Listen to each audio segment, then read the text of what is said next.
This is MacroVoices, the free weekly financial podcast targeting professional finance, high net worth individuals, family offices, and other sophisticated investors. MacroVoices is all about the brightest minds in the world of finance and macroeconomics telling it like it is, bullish or bearish, no holds barred. Now, here are your hosts, Eric Townsend and Patrick Serezna. MacroVoices episode 465 was produced on January 30th, 2025. I'm Eric Townsend. Commodity Context founder and energy markets guru Rory Johnston returns as this week's feature interview guest. Rory and I will discuss all things crude oil, from the current fundamental backdrop to Trump tariff policies and their knock-on effects to why crude quality still matters and potential sources for the heavy blend stock that's needed in order to continue refining U.S. shale oil. And I'm Patrick Serezna with the Macro Scoreboard week over week as of the close of Wednesday, January 29th, 2025. The S&P 500 index down 77 basis points, trading at 60.39. The market experiencing some turbulence on that AI and NVIDIA news. We'll take a closer look at that chart and the key technical levels to watch in the postgame segment. The US dollar index down 33 basis points, trading at 107.91. Puzzle to solve is, after an extended consolidation, will the US dollar re-resume its prior bull trend? The March WTI crude oil contract down 374 basis points, trading at 72.62. Oil pulling back, but will it be bought on dip? The March RBOB gasoline down 96 basis points, trading at 206. The February gold contract flat on the week, trading at 27.70, a stone throw away from those all-time highs. Copper down 47 basis points, trading at 428. Uranium down 381 basis points, trading at 70.60. Uranium experiencing some selling on the DeepSeek news. But the bigger question is that will there be more selling to come? The U.S. 10-year Treasury yield down 7 basis points, trading at 4.53. And the key news to watch this Friday is the core PCE price index. And next week we have the ISM manufacturing and services numbers, the Bank of England monetary policy statement, and the U.S. jobs numbers. This week's feature interview guest is Commodity Context founder and energy markets guru Rory Johnston. Eric and Rory discuss the oil markets, tariffs on Canadian and Mexican oil, OPEC, and more. Eric's interview with Rory is coming up as MacroVoices continues right here at MacroVoices.com.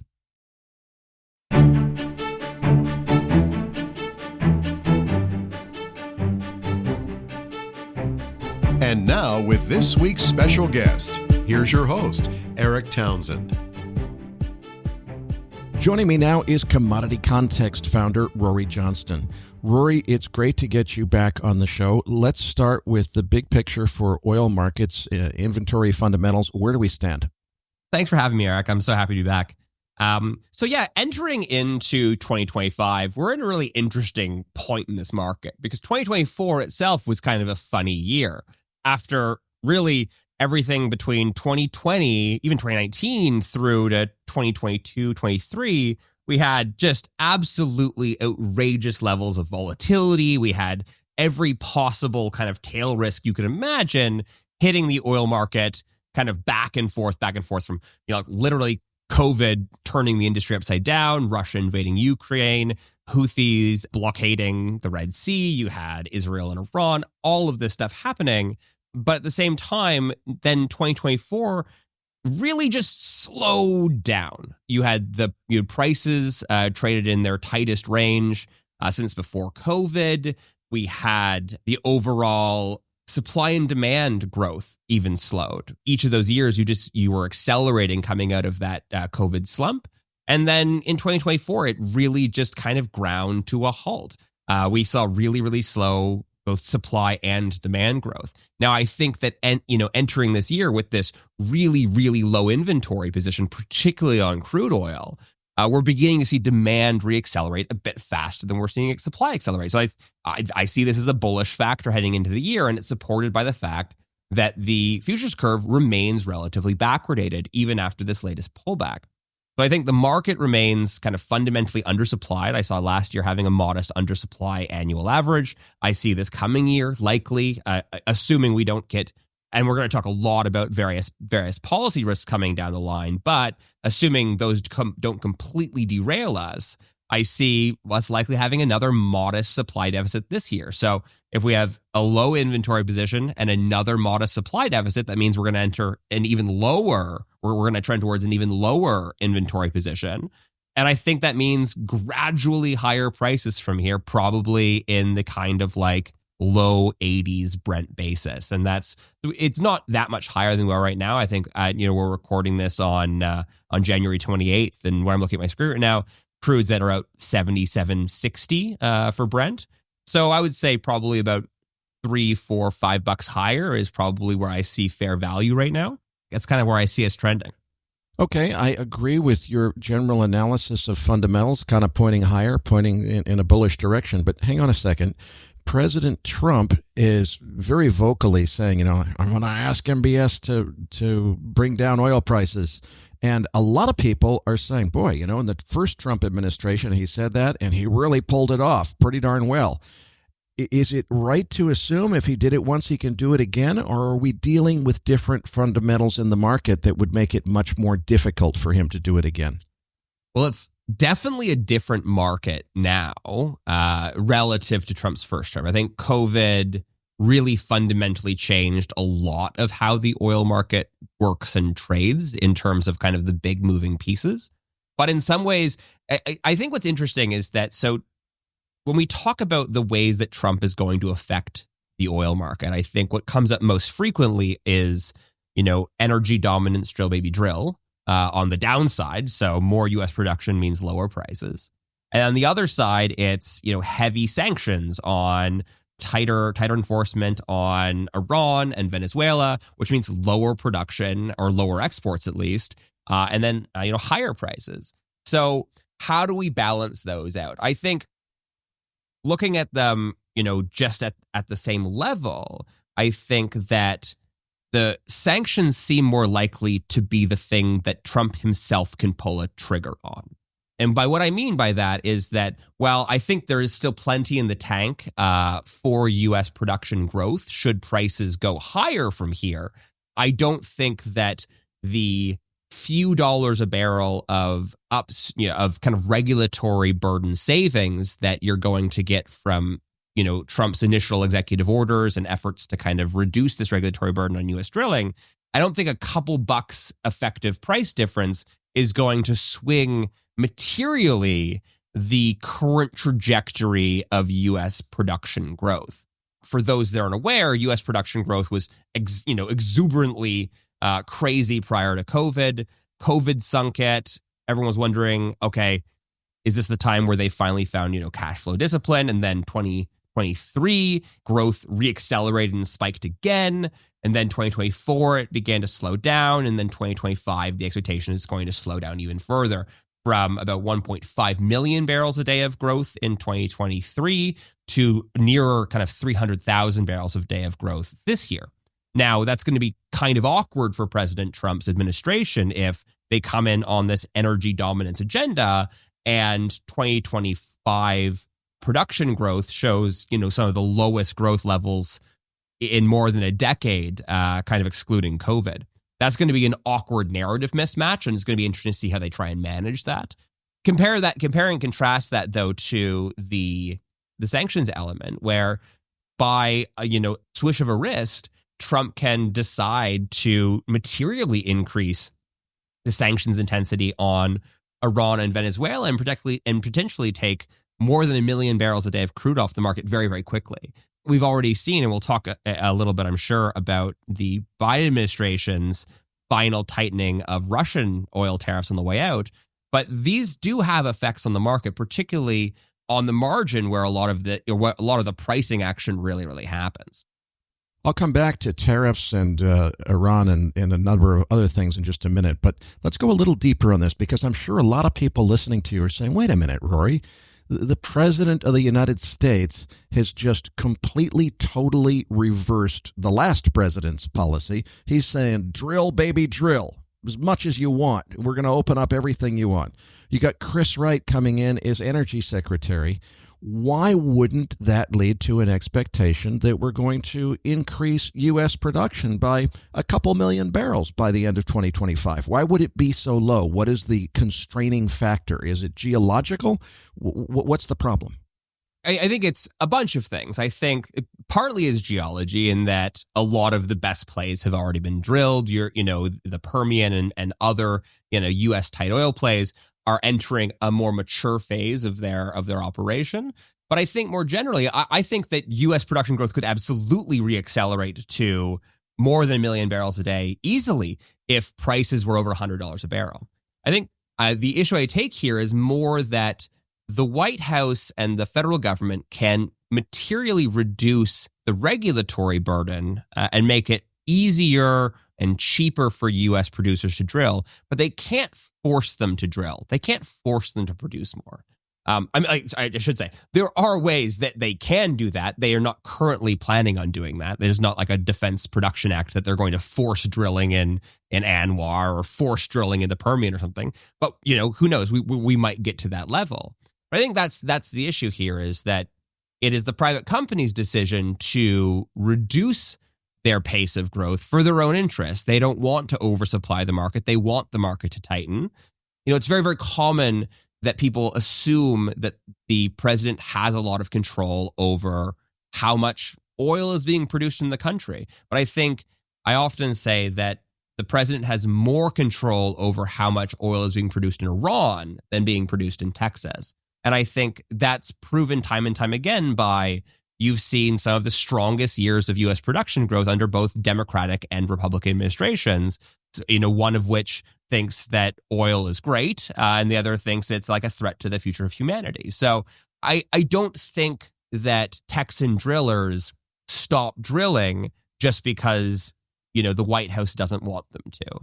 Sure, the Biden administration and the Obama administration and all various administrations have made it difficult and, more expensive in different ways through various additional regulations, whether it be on things like wastewater disposal or methane flaring and kind of fugitive emissions, other things like that. But again, you can reduce those costs, but that just really, in my mind, let's say you have a producer that, it costs them, and these are very, very fake numbers, but let's say it costs them $20 a barrel to drill, and the price is $50 a barrel. So, they've got a $30 margin there. But, and then you, let's say, have a reduction in the kind of cost of production by $5. Well, that kind of increases the effective price they get that in the market by like $5. So if the price was 50, then maybe it's 55 now, equivalent, all else equal. And that's a meaningful difference in terms of like an accounting at the end of the day. But I don't think it changes the trajectory from dramatically slowing pace of growth to something that they turn around and obviously rev their engines to jump back up. And in fact, we've seen time and time again comments from industry saying, we don't plan to kind of rapidly reaccelerate. And this has kind of been a common thing whenever you see this kind of drill, baby, drill sentiment come up again. Let's move on to President Trump's favorite word in the English language, which, of course, is tariffs. Now, first of all, the propaganda that the United States is energy independent is just simply false. It could be argued that North America overall is energy independent, but it still means the U.S. depends on both Canada and Mexico for a lot of petroleum imports. If that stuff is all suddenly tariffed at least 25% is what the president's talking about, what would that mean? Does that apply to all of the oil imports? And what would the implications be of a 25% tariff on Canadian and Mexican imports?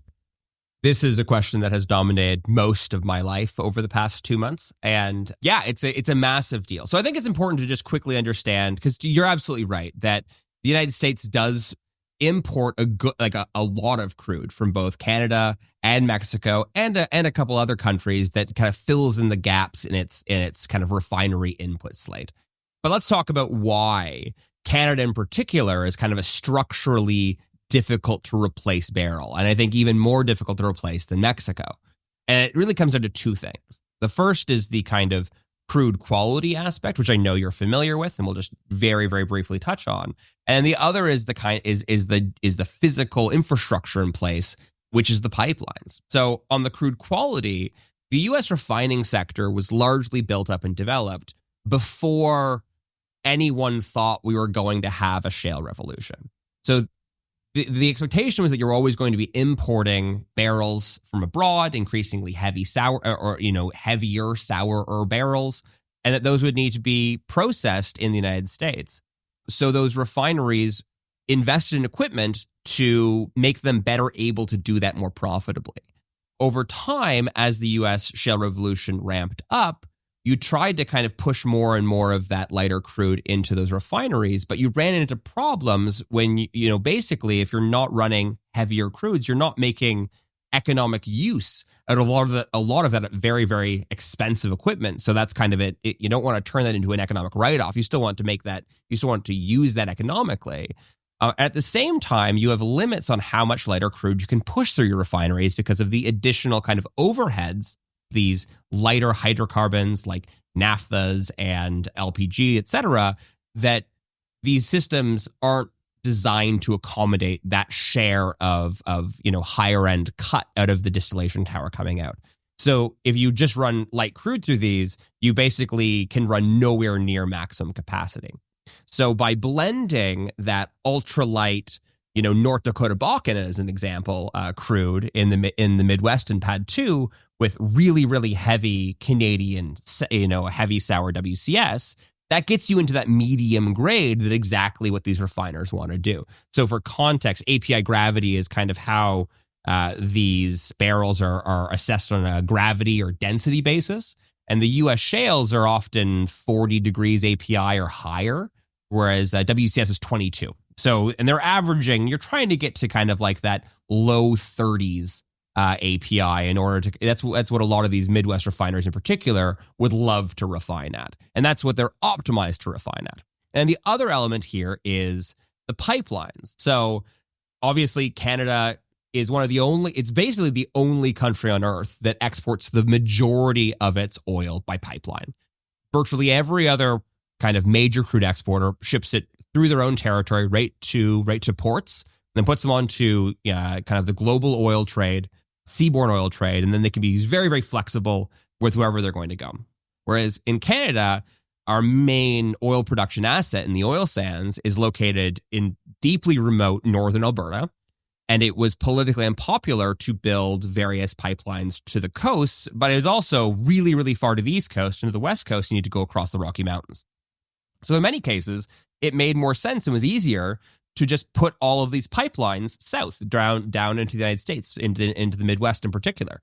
So there's a bunch of these different pipelines, but the largest is Enbridge's mainline pipeline that goes down towards Chicago and kind of splits out through the Midwest. Those barrels will be very, very hard to replace because there isn't that same volume of pipeline capacity heading north from the U.S. Gulf Coast into the Midwest. So even if you could find other heavy sour barrels in order to blend, in order to get that kind of right mix for your refiners, there's no real way of getting those barrels from where you'd be importing them in the Gulf Coast up into PADD 2 in the Midwest. So I think those are the reasons why it's really, really important, or why Canada is such an important source of crude for the United States, and why it's very, very difficult to replace, and why these tariffs are going to be very disruptive to this trade, because it's not like anyone's going to be really able to effectively diversify away. The Midwest is kind of locked into that source of supply, and Canada on the other side is also locked into that source of demand. So effectively, those tariffs are likely going to be shared depending on exactly the mix of competition and where all the rules sort out. There are things like, will Canadian potential re-exports be subject to tariff out of the U.S. Gulf Coast? It's a big question. Trade lawyers tell me likely not, but there's always a question, in the current administration. So I think that there's likely going to be something like a 1/3, 1/3, 1/3 split of tariff incidents between the Canadian exporter, the U.S. refiner, and the U.S. consumer. So right now, WCS is trading around, give or take, $65 a barrel. Although I'm actually just looking at my screen, and after another tariff threat, we're widened out. So this math is very, very slightly stale now. But let's say around $65 a barrel for a barrel of WCS. A 25% tariff on that's give or take $15-16. Let's say 15 for easy math. So that means you get about a third, $5 a barrel that goes towards a wider WCS differential or a cheaper Canadian crude, $5 weaker Midwest refining margins, and probably a $5 a barrel or roughly 13 cents a gallon increase in Midwest pump prices in particular.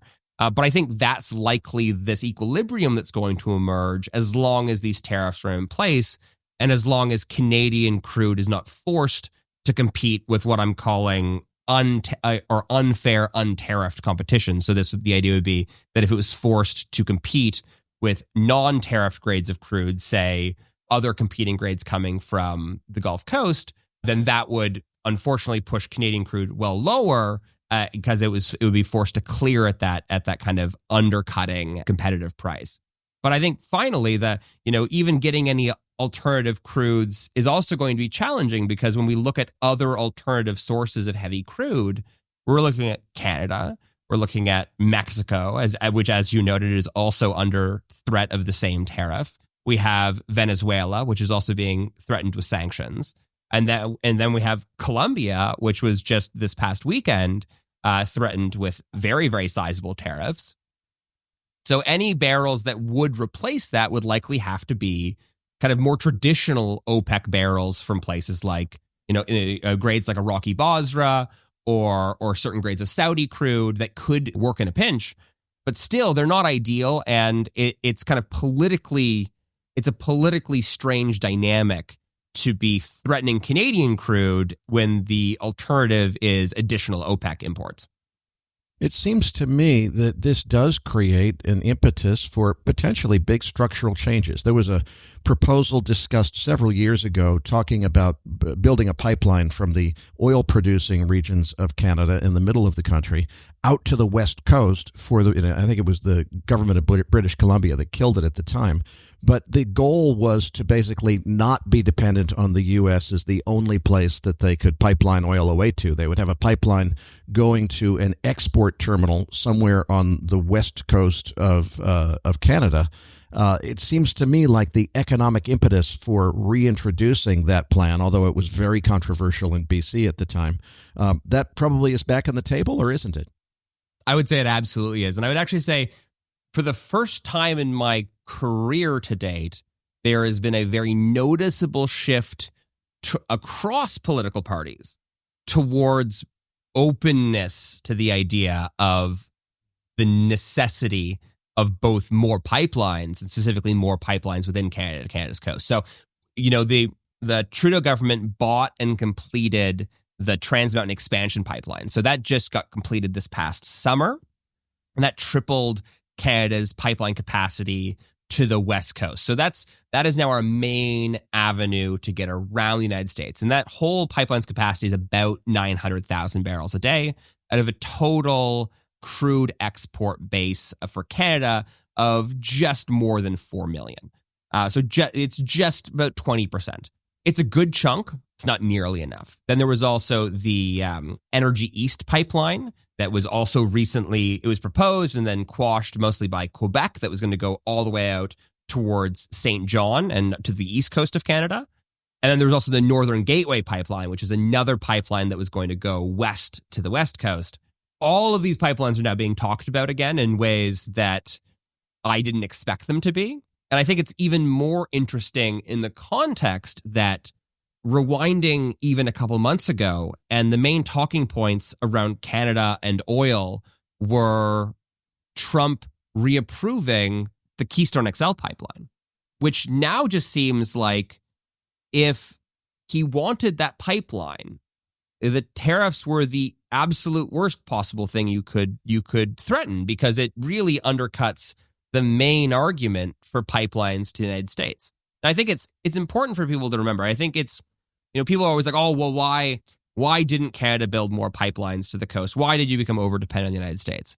Well, Canada and the United States are the two closest democratic allies in modern history. We have shared everything. We have the longest undefended border in the world. Like all of this stuff is, we're as close as two allies can be.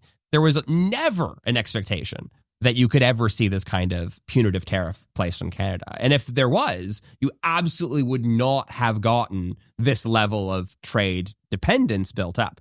It was built up because it's typically cheaper and easier to build these pipelines to the United States than to our coasts. And when it comes down to economic optimization versus kind of buying insurance, markets typically go the optimization route. They don't naturally hedge themselves. So it would have taken additional action and a kind of a conscious effort to diversify and to insure against that overdependence in the United States to build those pipelines or to prioritize those pipelines over ones to the United States. And that just didn't seem like a risk. Even during Trump's first term, there was never seemingly a risk about tariffs on Canadian crude. They had reapproved Keystone XL then. They didn't get done, which is why I don't expect it would get done this time either. But, it's just such a strange and striking change of tone and pace. I just want to go back to the crude quality matters argument because for anyone who's not deeply familiar with this as you are, it might not be obvious. What you're saying essentially is, with a 25% tariff, at first glance, it looks like for U.S. oil producers, that's a gift because now they're going to increase U.S. production and they've got that $25, advantage over imported crude. The problem is they don't need more of the same kind of crude that you can get out of the shale plays. They need heavy blend stock, and that heavy blend stock would need to come from someplace in the U.S. Now, $25 is a pretty big incentive.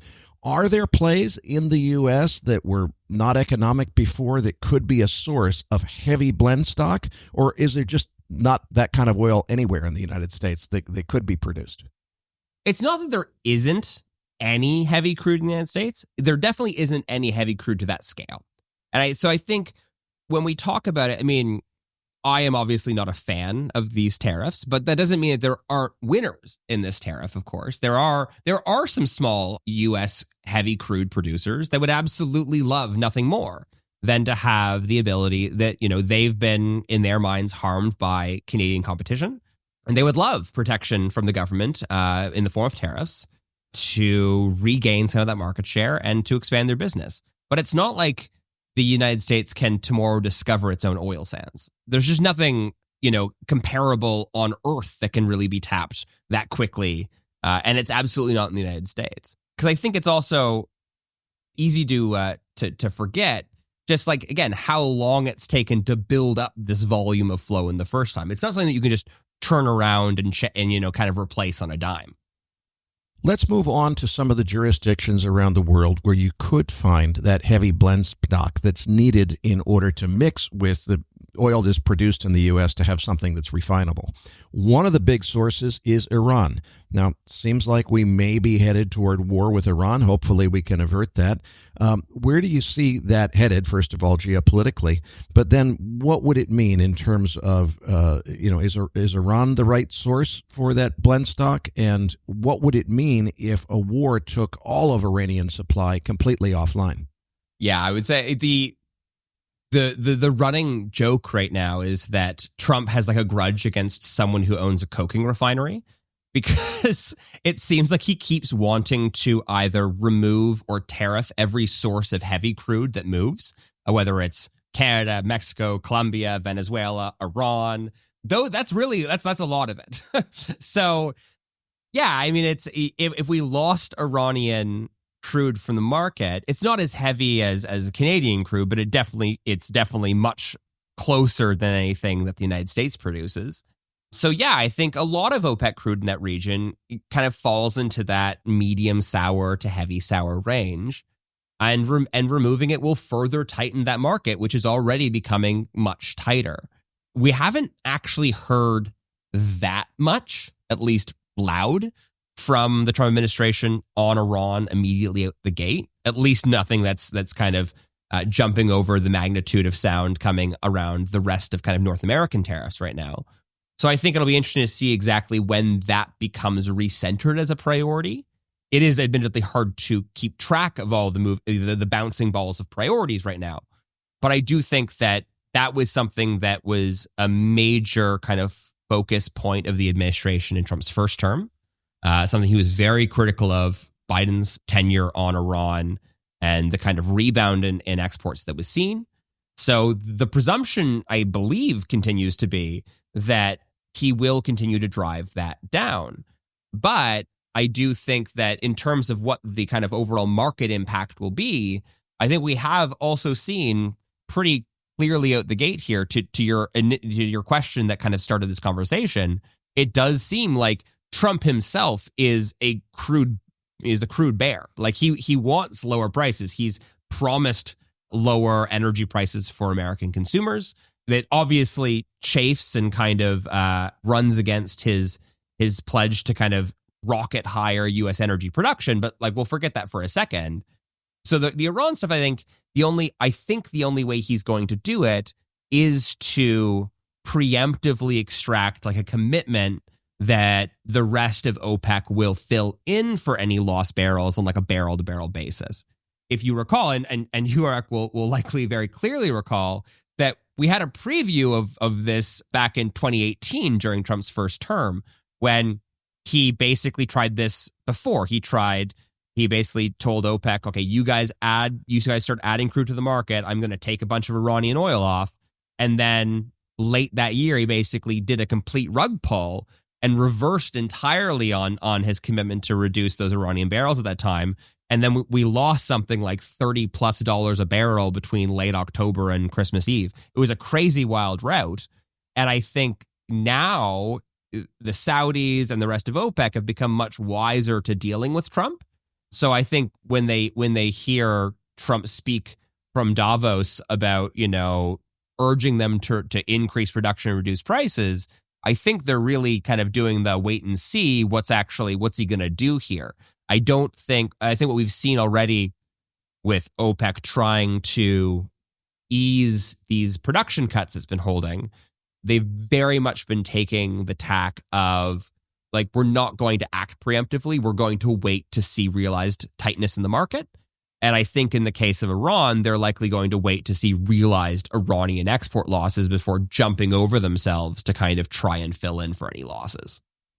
Now, if you were to ask the average layperson which country on earth has more oil reserves than anyone else, most people would say Saudi Arabia, but that's not actually correct. Venezuela has the biggest oil reserves, although they're not particularly efficient at producing them because of turmoil and various issues in that country.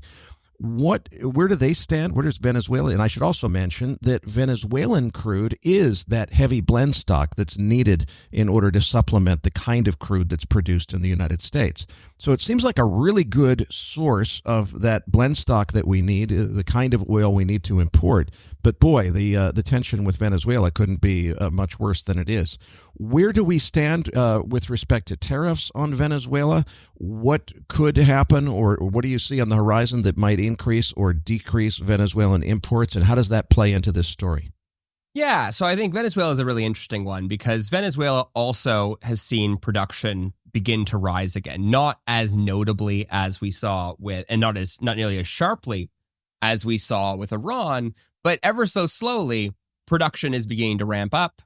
Exports are beginning to ramp up, and we saw kind of a mismatch of attempts by the Biden administration to provide kind of a series of carrots for the Maduro government around kind of a fair holding of a fair election for the presidential election.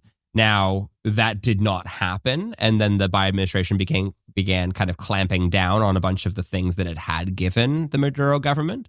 But still, I think we have seen production and exports begin to rise, and it's a very easy spot for Trump to kind of clamp down. I think much easier and less. It's a much easier way to declare victory with much less immediate kind of potentially negative market reaction than, say, Iran, which, we could be talking about more than 1 million barrels a day of Iranian exports off the market relative to previous, whereas Venezuela, probably talking 200,000, 300,000, 400,000, a much less kind of chunky loss to the market that you would require OPEC jump in to kind of fill. But I do think it's on the list of countries that Trump is trying to remind the American public that he was tough on. And I do expect that he will recenter there. But again, so far, it hasn't been the thing that they've been talking about most frequently yet. Rory, I've seen some speculation online, and it's definitely speculation and maybe wild-eyed speculation at that. But a couple of people have said, look at what Trump's doing with Greenland and the Panama Canal. What if that's just the warm-up? What if he's starting with places like Greenland where the people who live there might actually welcome becoming part of the United States? And what if his ultimate plan, I'm not going to say is to annex Venezuela, because only bad guys annex places. What if Trump's intention were to liberate Venezuela? That's liberate in air quotes, making them a territory of the United States similar to Puerto Rico, and turning Venezuela's massive, massive oil reserves, biggest in the world, into an American resource that presumably American oil companies would be able to develop. Obviously, that is speculation. I haven't heard any serious policy talk about that, but boy, it does kind of fit the story, doesn't it? We're definitely in a stage in history where the taboo of territorial expansion is beginning to weaken. And that is concerning for a whole host of reasons. But I do think if we're looking at in this context, yeah, I think, the very and by very definitional geopolitics here, we're looking at Greenland, which has Arctic access. We're looking at the Panama Canal, which provides far greater fleet mobility for the United States and shipping mobility, shipping competitiveness against upstart rivals like China. So yeah, I think and whether or not, goodness, I'm so bad right now at, or I should say, I'm so tired of handicapping, what were crazy tail risks that I guess we have to add. Now that you've asked it, I have to add Trump annexes or liberates, in air quotes, as you note, Venezuela on the list. And I would say, I think that's only like a 1% probability kind of thing. But, now that you've even asked it, I probably need to raise it to 5%.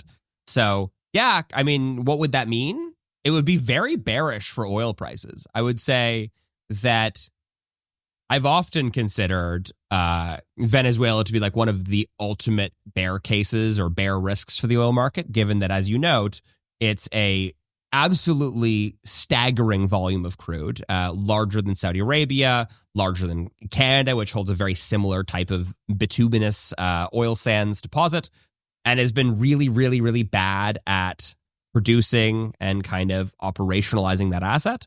If it became an American territory, then yeah, you would see a huge influx of capital there, huge influx of expertise, and it would double on the idea that it's that heavier type of crude that the United States refineries are built to handle.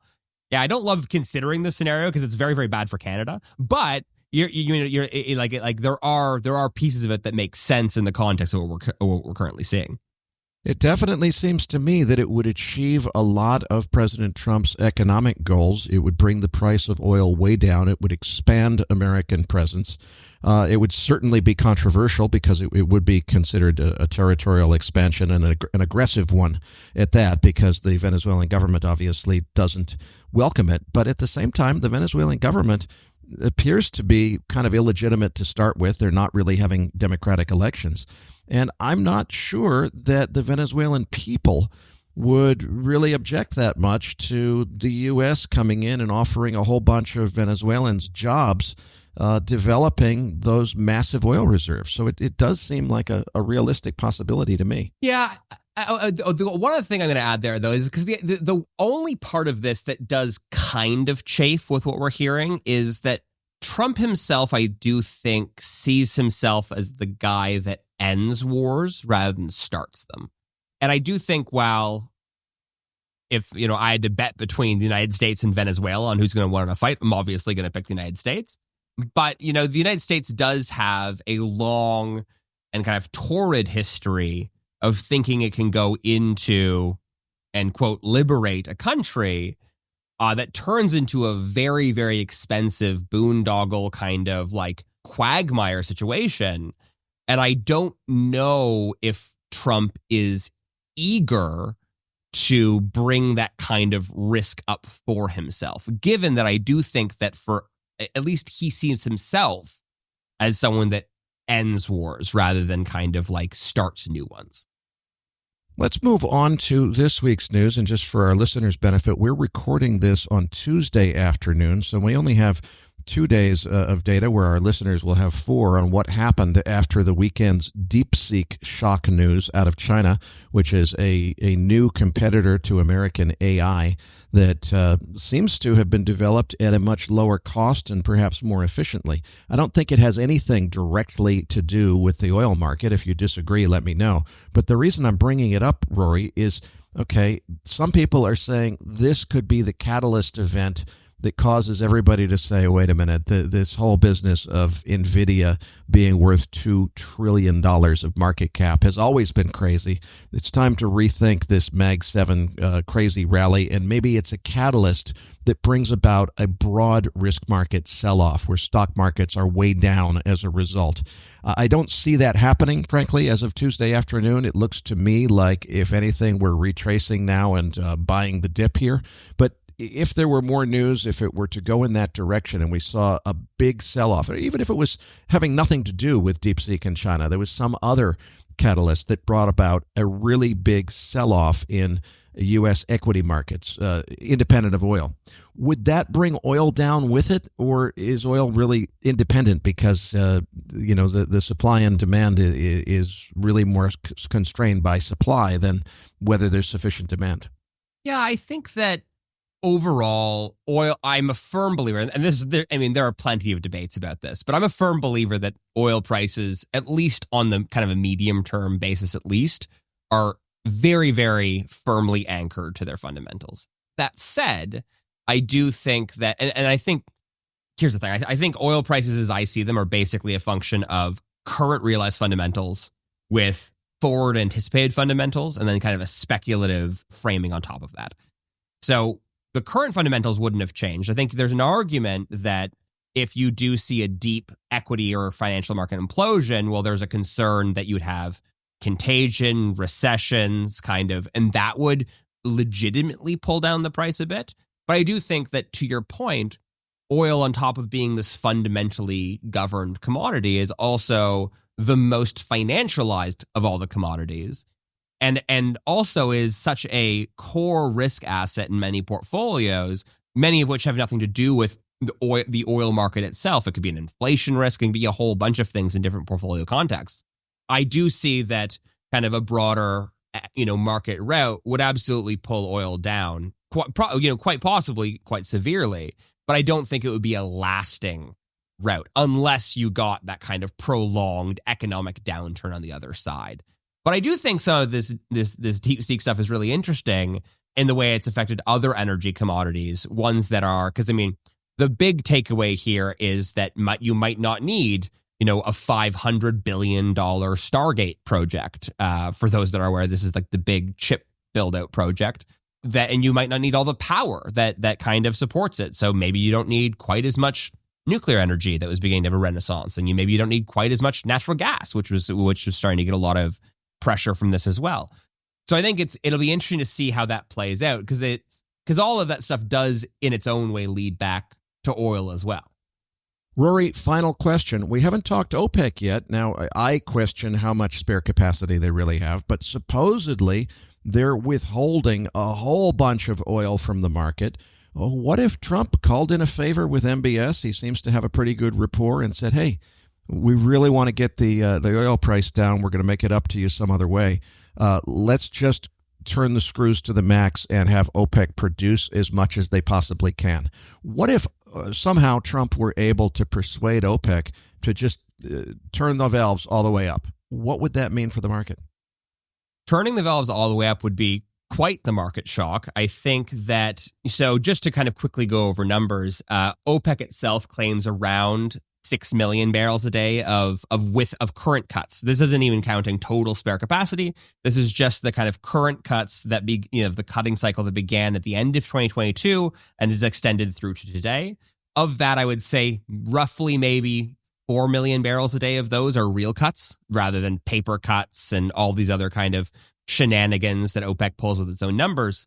And maybe exports are maybe 3 million barrels a day or 4 million barrels a day lower. So I think that's, let's say 4 million barrels a day is the number we're really working with. That is less than 6, but still more than enough. If dumped back into the market, in one giant whoosh, we could easily sink crude to, $40, $30 a barrel or less. The irony here would be that the fastest way the market would solve that oversupply would be to drag prices down to the point and for long enough that U.S. producers would get crushed. So there, again, it brings us back to this core conundrum, this core paradox of Trump's energy policy, which is that he wants higher U.S. production and lower overall prices. But I think in terms of the way OPEC itself is acting around Trump's requests, the official answer has been kind of no answer, right? They didn't formally respond, but the trade industry reporting is kind of indicating that they are meeting quite a lot in the background to figure out how exactly they're going to message this going forward, because they don't want to anger Trump, but they also don't want to end up in a situation where they're kind of forced to act against their own economic self-interest, especially after, in their minds, they have worked really, really hard for the past 2-3 years to try and get to a stage where they can stabilize the market and then begin easing these barrels back without tanking the market. So I think it would be very hard for them to accept that after all this time, now is the moment that they're going to dump the crude back onto the market and undercut their own earning. But again, I think this is going to be the tricky thing. I would say what would have to happen in that case is Trump would have to offer something sufficiently enticing that would allow them to reduce what they consider to be their acceptable break-even price. Now, much has been made, and I think we've talked on previous podcasts about how, OPEC's own revealed preference for prices, by which I mean the price at which they cut to support.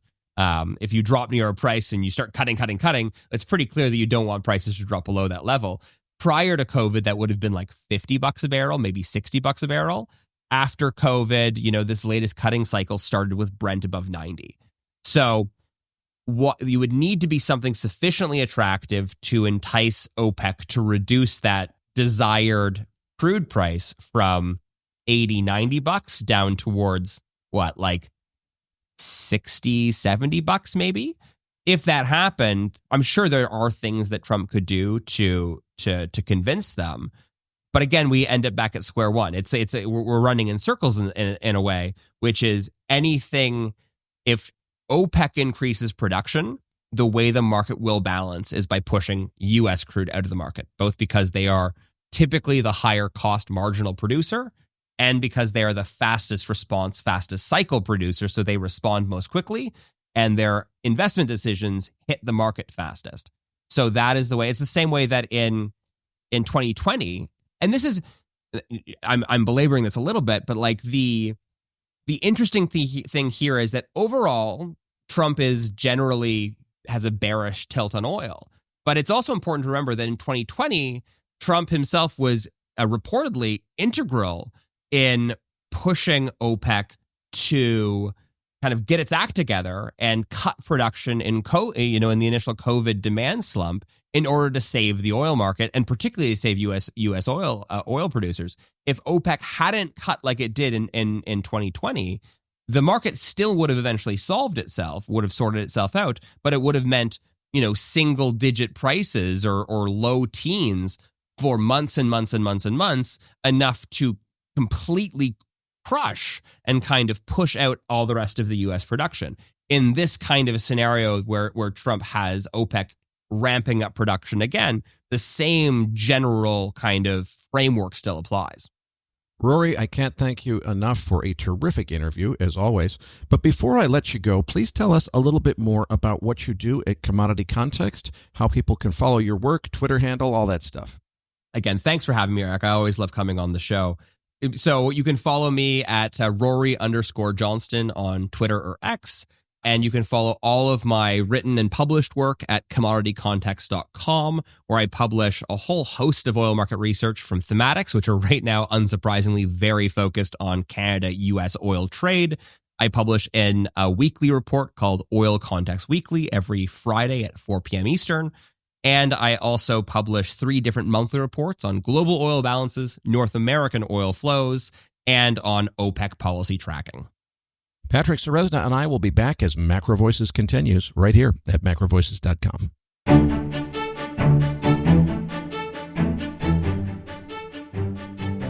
Now, back to your hosts, Eric Townsend and Patrick Ceresna. Eric, it was great to have Rory back on the show. Now let's get to that chart deck. Listeners, you're going to find the download link for the Postgame chart deck in your Research Roundup email. If you don't have a Research Roundup email, that means you have not yet registered at macrovoices.com. Just go to our homepage, macrovoices.com, and click on the red button over Rory's picture saying, looking for the downloads. Now, Eric, let's start with the equities. What are you thinking here? The big story this week was obviously DeepSeek. Now, for anyone who hasn't followed the news, here's a quick summary. Until this past weekend, 3 beliefs were assumed to be immutable fact by almost everyone in the world of AI.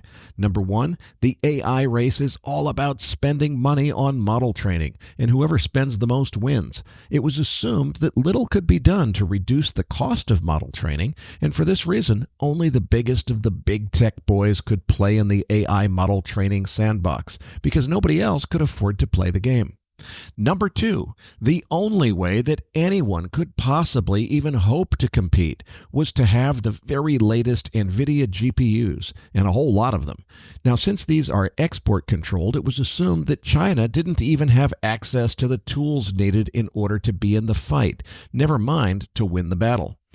Number 3, only the very cream of the Silicon Valley crop was smart enough to play this game. So anyone else overseas, like those dummies in China, well, surely they could never hope to compete with American technology exceptionalism.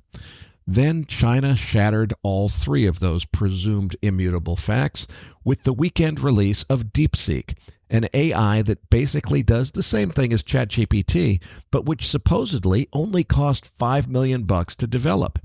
The $5 million figure was subsequently debunked. It really cost more than that, but it's still clear that China did this at a much lower cost than anybody previously thought possible. The panic selling on Monday happened because everyone knew that NVIDIA led the Mag 7 rally on the way up, and they feared that a major blow to NVIDIA's earnings outlook could be the straw that breaks this bull market's back. But by the end of the day on Monday, the panic had subsided, and the retrace was already underway. As of Thursday morning, it looks like this is going to blow over, at least for now.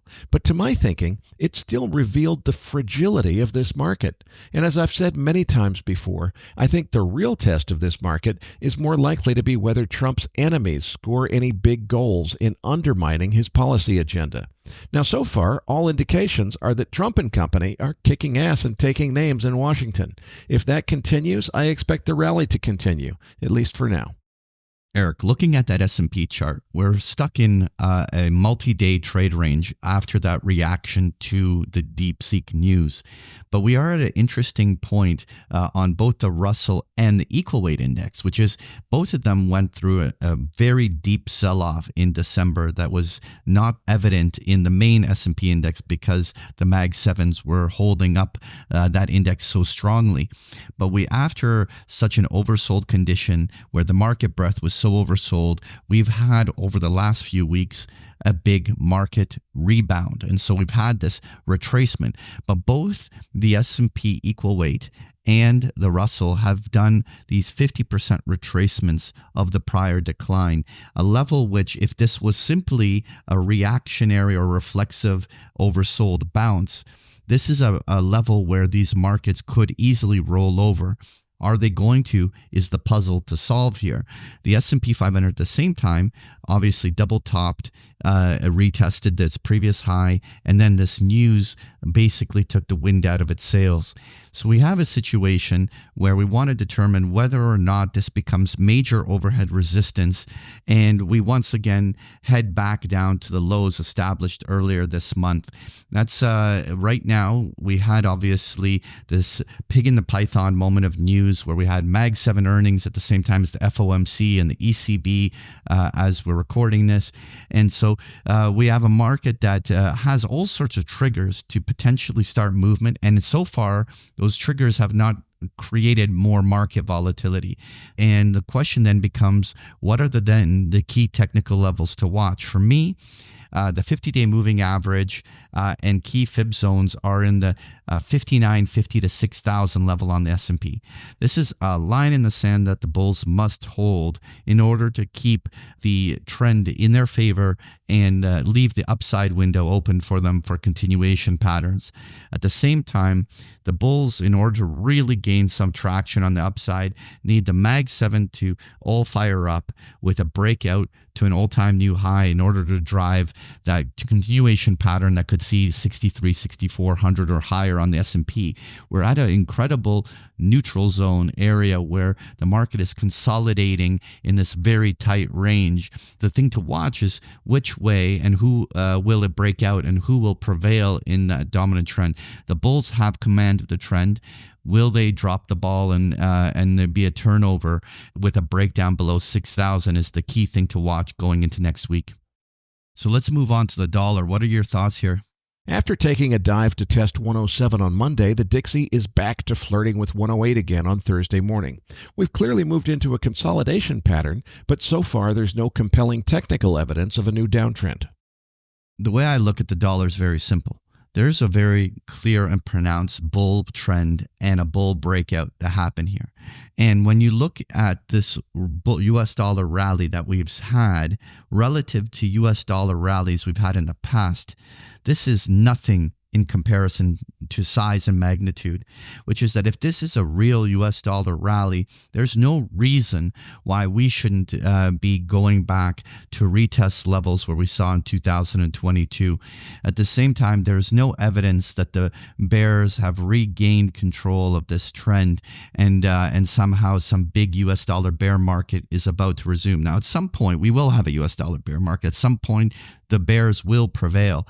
But is there any evidence or reason to believe that's now? And the answer for me is no. At this moment, there's been a pullback in the dollar, and the right thing to do in my mind is to assume that the bulls will prevail and still have another leg higher until this trend is broken. And right now, I think that the bull breakout on the dollar can still continue, and we could easily still see levels that approach those 2022 highs in the kind of 115 area on the upside. Now, Eric, let's talk about crude oil. What's your thoughts? Since we recorded Rory's interview on Tuesday afternoon, the sell-off in crude has continued to test the 34-day moving average at $72 on WTI, and it's bouncing off of that level early Thursday morning. Well, Eric, for me, this was the big test, right? We had a short squeeze on that crude oil. Everyone was short down along the low. Everyone was bearish as hell. And now we had this breakout that squeezed out all the shorts. And that very typical kind of $10 to $12 short squeeze on the upside. And one of the things that I would have been very adamant about is that the breakout on a short squeeze like that isn't the tell. It's about whether bulls buy dips. And so here we now have fully retraced a good chunk of this short squeeze rally. And if the bulls are going to keep oil bullish, they're going to hold the line here, start some accumulation, and drive the trend back up. If literally this level around the $72 area is a must-hold line. If oil doesn't hold these lines, then it was just a short squeeze. And then oil will fall right back into the trade range that it was in the fourth quarter of last year. And then the bulls would have to start all over again, and then it would be just trade ranged oil markets. Very important inflection point on oil. Let's see whether the bulls can keep this going. All right, Eric, let's touch on gold. A breakout to new all-time highs on the front-month futures contract, which is now the April contract, appears to have begun with the European Open on Thursday morning. But hang on, the contract roll from February to April accounted for a big piece of the upside. So it's still early to say that this is going to be a decisive upside breakout. A daily close over 28.25 on the April contract on Thursday would suggest that the rally will continue to test higher and higher new all-time highs. Gold just remains so bullish. And what I mean by that is that every dip is bought. And this is the characteristic that you look for from a price action perspective. Every time gold has a down day, it gets immediately bid and it turns around and gets right back to the previous highs within days. There's very clear accumulation. It's approaching those previous highs, if not already exceeding them on different contracts. And we're going to see whether the bulls can make this go. All the measured moves are up to 3,000 now. So if the bulls really can definitively break this out to a fresh high, this is the beginning of something very interesting. On a side note, silver just broke a very important descending trend line this morning. And it'll be very interesting to see whether silver and platinum and palladium and all these other precious metals start to confirm gold's prevailing uptrend. Eric, lots to talk about on this uranium move. What are your thoughts? The reason uranium got absolutely clobbered on Monday is pretty obvious, and that is that a lot of people have perceived the nuclear renaissance to be driven by AI and the need for more power for data centers. So the perception that the AI rally might be in trouble on Monday led to investor sentiment on all things nuclear souring sharply in Monday early trading. But the retracement is already underway to the upside. And frankly, I'm convinced that that weakness was confined to sentiment, not any meaningful change in fundamentals, regardless of what happened with AI. Now look, none of these reactors that are planned in reaction to the AI data center trend have even been built yet, so there is no demand for uranium from that trend yet. Commodity markets aren't forward-looking like the stock market, so there's no rational reason for spot uranium to have sold off anywhere close to as hard as it did. But the fact that it did came as no surprise. Sentiment is sentiment, and this is a volatile sector. I took advantage of the opportunity to add to my longs on the dip, and I'm glad that I did. I won't go so far as to say that the bottom has to be in, but I don't see any negatives on the horizon for uranium itself in terms of any fundamentals in the sector really looking, frankly, it looks incredibly bullish. If we get taken down from here, it will be as a result of a broad market risk event or something other than uranium fundamentals itself. And again, the catalyst for that broad market risk event would be a major setback in the Trump administration being able to pursue its policy goals. To me, I want to split up uranium versus uranium equities, because uranium equities, in my mind, had a lot of that money flowing from the tech spaces and a lot of tech funds buying into this uranium story being an important part of AI data centers and so on. So some distribution in uranium equities makes sense. But I don't think there's any reason why actually uranium itself is going to be impacted in the bigger picture. And so with the selling in these actual uranium funds, like the Sprott Physical Uranium, I think is a buy on dip, because I don't think that there's the fundamental backdrop for physical uranium prices to go much lower. And so I think it's important to differentiate the two. Maybe uranium equities have a little more short-term downside risk based on that sentiment, but I don't think that physical uranium is going to have anywhere near the same kind of volatility as the equities might. Finally, I wanted to just touch on the 10-year Treasury yield.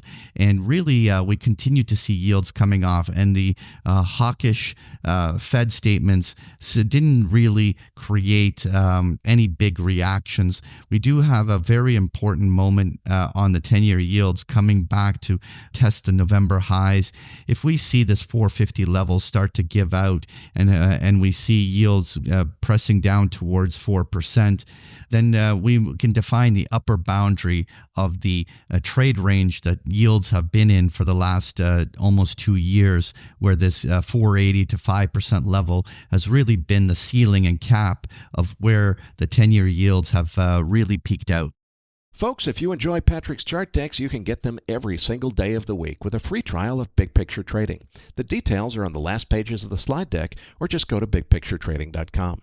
Patrick, tell them what they can expect to find in this week's Research Roundup. Well, in this week's Research Roundup, you're going to find the transcript for today's interview, as well as the chart book we discussed here in the postgame, including a number of links to articles that we found interesting. You're going to find this link and so much more in this week's Research Roundup. So that does it for this week's episode. We appreciate the feedback and support we get from our listeners, and we're always looking for suggestions on how we can make the program even better. Now, for those of our listeners that write or blog about the markets and would like to share that content with our listeners, send us an email at researchroundup@macrovoices.com, and we will consider it for our weekly distributions. If you have not already, follow our main account on X at MacroVoices for all the most recent updates and releases. You can also follow Eric on X at Eric S. Townsend. That's Eric spelled with a K. You can also follow me at Patrick Ceresna. On behalf of Eric Townsend and myself, thank you for listening, and we'll see you all next week.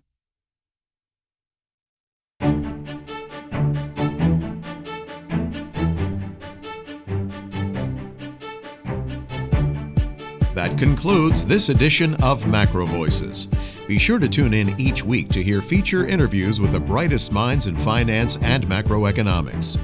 MacroVoices is made possible by sponsorship from BigPictureTrading.com, the Internet's premier source of online education for traders. Please visit BigPictureTrading.com for more information. Please register your free account at MacroVoices.com. Once registered, you'll receive our free weekly Research Roundup email containing links to supporting documents from our featured guests and the very best free financial content our volunteer research team could find on the internet each week. You'll also gain access to our free listener discussion forums and research library. And the more registered users we have, the more we'll be able to recruit high-profile feature interview guests for future programs. So please register your free account today at macrovoices.com if you haven't already. You can subscribe to MacroVoices on iTunes to have MacroVoices automatically delivered to your mobile device each week free of charge. You can email questions for the program to mailbag@macrovoices.com, and we'll answer your questions on the air from time to time in our mailbag segment. MacroVoices is presented for informational and entertainment purposes only. The information presented on MacroVoices should not be construed as investment advice. Always consult a licensed investment professional before making investment decisions. The views and opinions expressed on MacroVoices are those of the participants and do not necessarily reflect those of the show's hosts or sponsors. MacroVoices, its producers, sponsors, and hosts Eric Townsend and Patrick Ceresna shall not be liable for losses resulting from investment decisions based on information or viewpoints presented on MacroVoices. MacroVoices is made possible by sponsorship from BigPictureTrading.com and by funding from Fourth Turning Capital Management, LLC. For more information, visit MacroVoices.com.